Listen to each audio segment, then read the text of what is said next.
खराब तूर वखार महामंडळाला पाठवण्यासाठी 2,500ची लाच सहकार्यामार्फत स्वीकारणाऱ्या अक्कलकोट कृषी बाजार समिती येथील लेखापाल राजशेखर श्रीमंत मुळे वय 64 व कंत्राटी कर्मचारी विनायक अंबादास जाधव वय 35 या दोघांना 3 वर्षाची कैद आणि 5,000च्या दंडाची शिक्षा सुनावली।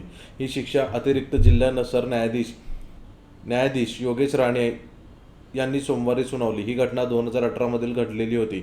तक्रारदार यांची 31 तुरीची पोती ही खराब असल्याचे सांगून त्यांची चाळणी करून वखार महामंडळाला जमा करून देण्यासाठी आरोपींनी प्रत्येक पोत्याला 100 रुपयाची लाच मागितली। तडजोडी अंती 2,500 रुपये ठरले।